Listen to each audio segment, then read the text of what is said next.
tips mga kalalabs, no, ganito mag-pruning mga kalalabs. Ay dahil ito kita ninyo itong kuan, kita ninyo itong strawberry na hindi maganda ang bunga niya, ang tubo.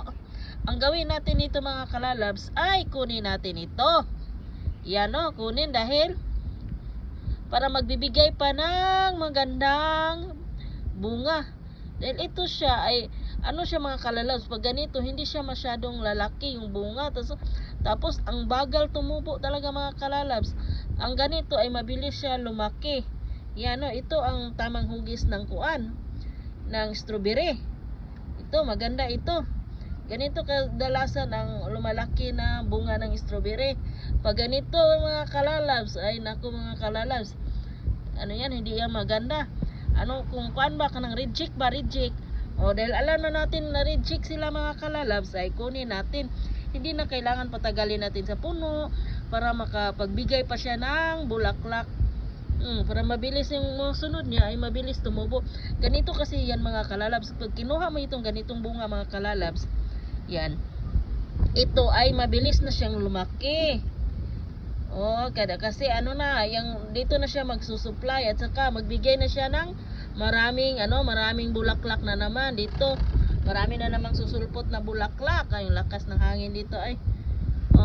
Hanap pa tayo ng ano siya mga kalalabs. Yan po ang pag-pruning ng strawberry at saka yung mga lumang kuan mga kalalabs, lumang dahon.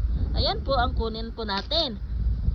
Saka dito mga kalalabs, pag ganito siya, ito di ba? Dahil pag transplant niya mga kalalabs ay may bulaklak na siya. Ito din siya mga kalalabs ay na-abort siya, no?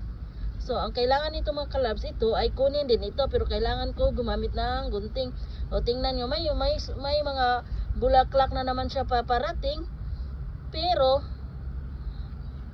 hindi mabilis yung tubo niya. Pag kunin natin ito mga kalalabs, hanggang dito mga kalalabs, ikat natin yan, ay mabilis na yan lumaki. Ganyan lang ang pag-pruning mga kalalabs, no? At saka ganitong mga dahon mga kalalabs, yan na yellow na, ay kunin yan mga kalalabs.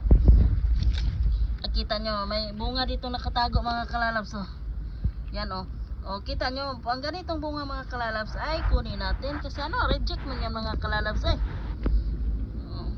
reject yan, mga ganitong bunga ay mga bunga sa strawberry ay kunin. Hindi na yan palakihin mga kalalabs. Ito maganda naman yung tubo niya mga kalalabs. Yan, maganda naman ang tubo niya. Kung ano lang yung kuan, pangit yung tubo, yun lang ang kunin mga kalalabs, no? Ang dami, nasa paso lang to yung mga kuan natin mga kalalabs. Dito mga kalalabs, pag nakita natin na kita nyo dito mga kalalabs, ito hindi ito hindi kuan siya. Yung alam na natin na yung hugis niya ay hindi na siya maganda, ay kunin na natin to. Yan diba? Ito kakaiba ito, no? Wala nang dahon siya mga kalalabs. Ang daming bulaklak ng bunga. Hayaan na lang natin yan siya. Alam na natin na ito okay lang yan mga kalalabs, na sinyal diba dami nating strawberry, no?